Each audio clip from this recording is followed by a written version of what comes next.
इस वीडियो में देखते हैं chapter work, energy and power. सबसे फर्स्ट हम स्टार्ट करते हैं वर्क को। एक्चुअली साइंटिफिक लैंग्वेज में वर्क तभी माना जाता है जब कभी कोई ऑब्जेक्ट के ऊपर कोई फोर्स लगाए एंड इस ऑब्जेक्ट में डिस्प्लेसमेंट मिले। विदाउट डिस्प्लेसमेंट हमें वर्क नहीं माना जाता। कैसा?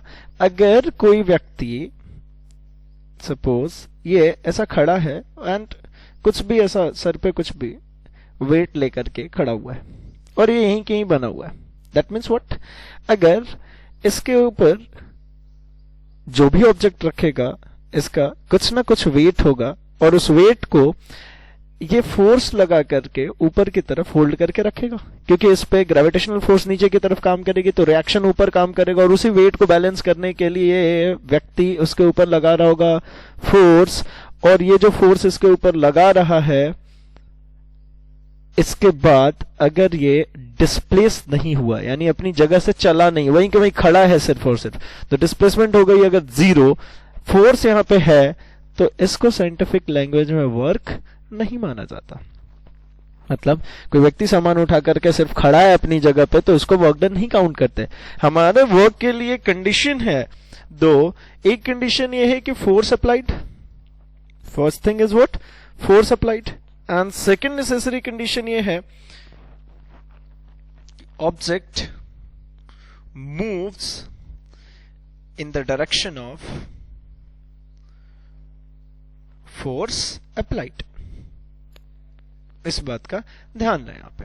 फाइन, तो डेफिनेशन क्या हो जाएगी इसकी? तो यही जो दो पॉइंट यहां पर देखे, यही इसकी डेफिनेशन बदल जाएगी। क्या? Work is said to be done whenever a force acts on a body and the body moves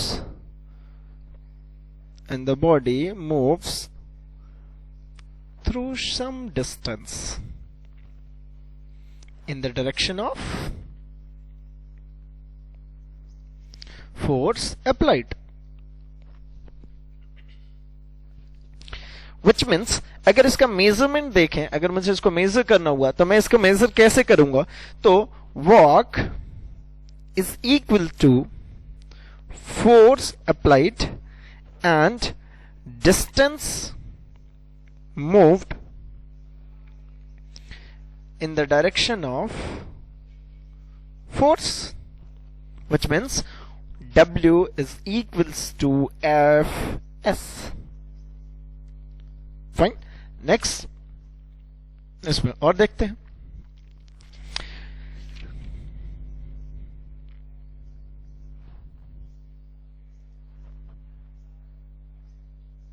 चूंकि हमने पढ़ रखा है कि फोर्स एक वेक्टर क्वांटिटी है, डिस्प्लेसमेंट भी एक वेक्टर क्वांटिटी है, और हमने ऐसा कहा कि जो फोर्स अप्लाइड है उसी के डायरेक्शन में हमें काउंट करनी होती है डिस्प्लेसमेंट को। लेकिन अगर कहीं पे एंगुलर फोर्स अप्लाई हो गया तो उस केस में हम क्या करेंगे? सपोज मैं ऐसा कुछ कहना चाह रहा हूं कि हॉरिजॉन्टल सरफेस के ऊपर हमारे पास दो ऑब्जेक्ट हैं। ये फर्स्ट ऑब्जेक्ट, इसके ऊपर F फोर्स लग रहा है पैरेलल टू हॉरिजॉन्टल सरफेस, तो इसमें जो डिस्प्लेसमेंट मिलेगा वो भी हॉरिजॉन्टल सरफेस पे ही मिलेगा। मतलब फोर्स एंड डिस्प्लेसमेंट दोनों एक ही लाइन में होंगे, तो यहां हमें कोई तकलीफ नहीं है। यहां हम डायरेक्टली कैलकुलेट कर सकते हैं F इंटू एस, मतलब W equals to force into displacement, क्योंकि दोनों की लाइन सेम है। लेकिन अगर यही दूसरा ऑब्जेक्ट कुछ यूं हो, ये रही हमारी हॉरिजॉन्टल सरफेस, इसके ऊपर हमारे पास ये एक ऑब्जेक्ट है, इसके ऊपर फोर्स एक्ट कर रहा है F,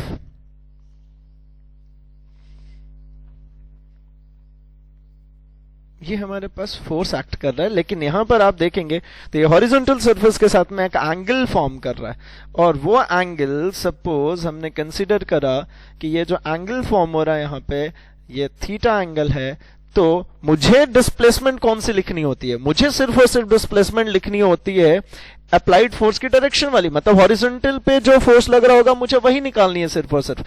तो यहां पर यही काम क्या हो जाएगा, तो देखो ये F फोर्स इधर में काम कर रहा है, तो इसका ये थीटा से लगा हुआ कंपोनेंट क्या होता है? F cos theta. That means what? Displacement तो हमें वही मिलेगी हॉरिजॉन्टल सरफेस पर ही, डिस्प्लेसमेंट हमें हॉरिजॉन्टल सरफेस पे ही मिलेगी। ये ऑब्जेक्ट उठ करके ऊपर नहीं जाएगा, एंगल पे फोर्स लगा हुआ है, तो हॉरिजॉन्टल डिस्प्लेसमेंट ही मिलेगा। तो हॉरिजॉन्टल डिस्प्लेसमेंट में अगेन यहां पे कंसीडर कर लेता हूं मैं कि S डिस्प्लेस हो गई है ऑब्जेक्ट, एंड इसके ऊपर जो फोर्स लग रहा था वो F ये लग रहा है, लेकिन अप्लाइड डायरेक्शन मतलब क्या? मेरे को हॉरिजॉन्टल फोर्स भी लेना पड़ेगा। इसका ये मतलब हो गया मेरे पास कि हमारे पास जो वैल्यू है वो कुछ यूं है, work is equals to F cos theta into S displacement. Fine. Now we can written this W equals to F S cos theta, and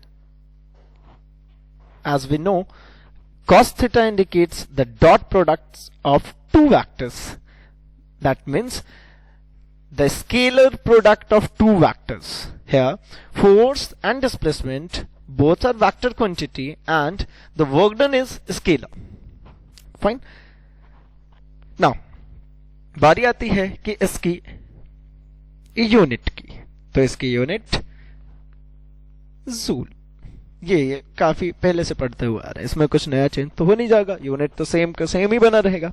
now displacement की जैसे ही बारी आ जाती है वर्क डन में, जैसा कि आप देख पा रहे हैं इसमें डिस्प्लेसमेंट आ गया। डिस्प्लेसमेंट आते से ही, चूंकि डिस्प्लेसमेंट तीन तरीके से मेजर होती है, कैसा कैसा? एक positive, second negative, and third one is zero displacement. अब positive, negative and zero displacement के अकॉर्डिंगली वर्क डन भी तो चेंज हो जाएगा।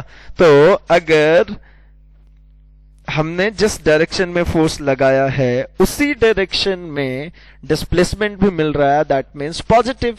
अगर हमने जिधर फोर्स लगाया उसके अपोजिट डायरेक्शन में मिल रहा है तो नेगेटिव, एंड हमने फोर्स लगाया और वापस उसी जगह पे डिस्प्लेस होकर के आगे, मतलब डिस्प्लेसमेंट टोटल हो गया जीरो, तो जीरो डिस्प्लेसमेंट के केस में जीरो वर्क डन।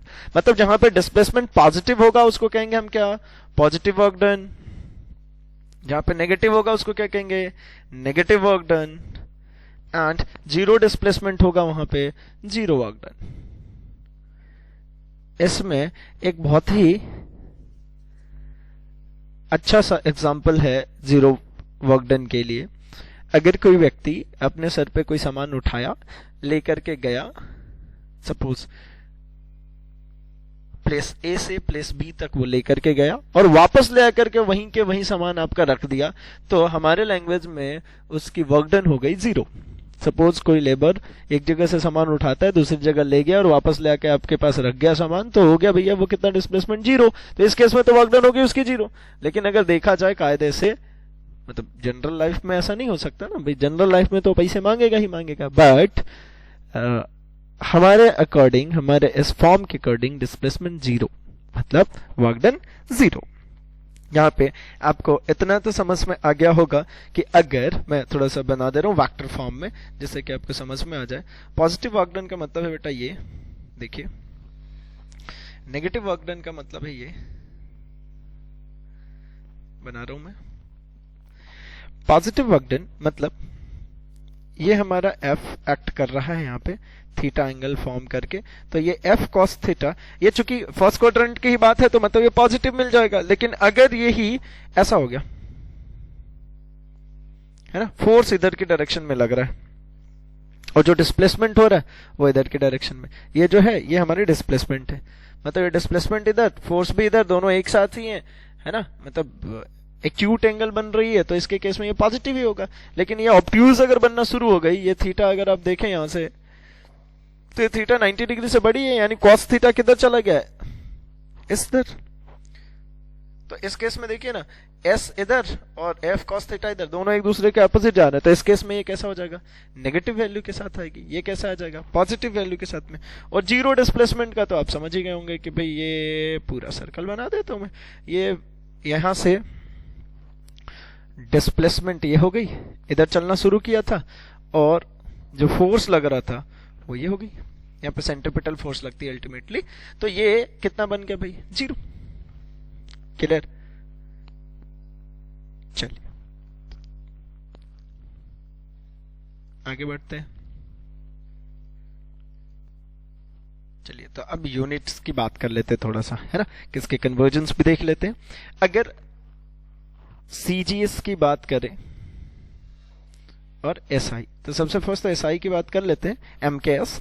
तो 1 जूल, है ना, 1 जूल किसके बराबर हो जाएगा, क्योंकि वर्क डन क्या होता है भाई, फोर्स इनटू डिस्प्लेसमेंट, तो फोर्स हो गया क्या, 1 न्यूटन, और डिस्प्लेसमेंट 1 मीटर, मतलब 1 जूल 1 न्यूटन 1 मीटर के बराबर होगी, है ना, 1 joule equals to 1 newton metre. अगर कोई डेफिनेशन बोलता है इसको कि 1 जूल किसको कहेंगे, तो आप सिंपल से बोलेंगे कि 1 न्यूटन का फोर्स लगा करके किसी ऑब्जेक्ट को 1 मीटर तक अगर डिस्प्लेस कर पा रहे हैं, तो उसी वर्क डन को कहते हैं हम क्या, 1 जूल। क्या, 1 न्यूटन का फोर्स लगाकर ऑब्जेक्ट को 1 मीटर तक अगर डिस्प्लेस किया जा सकता है, तो जितना वर्क डन होगा उसे कहते हैं हम 1 जूल। अब अगर हम बात करें इसको सीजीएस में, तो यही चीज हो जाएगी 1 अर्ग, क्या बोलते हैं इसको, अर्ग। ये किसके बराबर हो जाएगा, तो फोर्स की यूनिट भाई 1 डाइन, और डिस्प्लेसमेंट 1 सेंटीमीटर, है ना, मतलब 1 erg is equals to 1 dyne centimetre. Same definition इसकी भी आप दे सकते हैं। अगर दोनों को रिलेशन निकालना चाहें, relationship between erg and joule, तो क्या हो जाएगा, 1 joule is equals to 1 newton into 1 metre. 1 newton का मतलब कितना, 10 टू द पावर 5 डाइन होता है ना। ये यूनिट कन्वर्जन सबसे फर्स्ट चैप्टर में पढ़ा भी है, अगर अपने को नहीं आता तो अपन यूनिट कन्वर्ट भी कर सकते हैं, एंड इवन यही वाली यूनिट वहां पे कन्वर्ट करके भी दिखाया था, है ना। तो ये हो गया 1 डाइन सेंटीमीटर, और 1 डाइन सेंटीमीटर को ही क्या कहते हैं हम, 1 अर्ग। ठीक है, डायमेंशन फार्मूला भी ऑलरेडी हमने इसको पढ़ रखा है भाई। वर्क डन का अगर डायमेंशन फार्मूला की बात करोगे तो कितना हो जाएगा, फोर्स होती है mlt माइनस 2 एंड डिस्प्लेसमेंट है तो L, मतलब कितना, ml2t माइनस 2।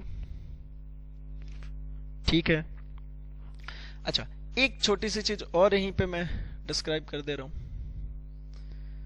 अगर यही सारी बातें रेक्टेंगुलर कंपोनेंट में आ गई तो क्या करोगे, मतलब वेक्टर फॉर्म में आ गई दोनों ही, तो उसको कैसे लिखेंगे। जैसे मान लो f के कोऑर्डिनेट्स या f की वेक्टर दे दिया f x i cap plus f y j cap plus f z k cap, and ऐसे ही डिस्प्लेसमेंट को दे दिया s x i cap plus s y j cap plus s z k cap, है ना। तो work done तो होता है भैया स्केलर, मतलब क्या, f डॉट s। तो f डॉट s में ये पूरे टर्म लिखो, एक्स आई कैप प्लस एफ वाई जे कैप प्लस एफ जेड के कैप, इधर हो जाएगा अपना एस एक्स आई कैप प्लस एस वाई जे कैप प्लस एस जेड के कैप। ठीक है, अब अगर दोनों को मल्टीप्लाई करते हैं तो चूंकि डॉट प्रोडक्ट है, तो डॉट प्रोडक्ट मतलब क्या, F X S X plus F Y S Y plus F Z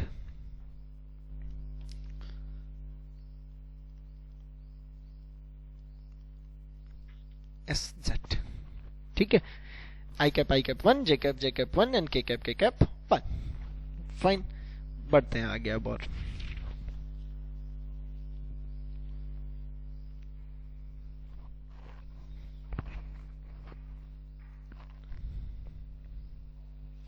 now work done by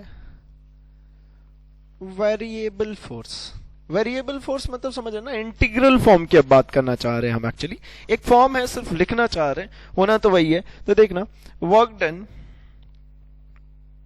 है ना, summation of F del x x i to x F, initial displacement से final displacement, force into displacement, ये वही वाला term है ना। या इसी को अगर आप लिखना चाहते हैं तो ऐसा भी लिख सकते हैं ना, limit del X tends towards 0, summation of X I X F del X, या इसी को क्या लिखते हैं, integration of X I X F dx, मतलब फोर्स इंटू डिस्प्लेसमेंट कहां से कहां तक, इनिशियल से फाइनल तक। ठीक है, तो ये ज्यादा घबराने वाली बात नहीं है, ये सिर्फ और सिर्फ आप ध्यान रखेंगे कि भाई वर्क डन अगर फाइंड आउट करनी है तो इसको इंटीग्रेट करके भी फाइंड आउट किया जा सकता है।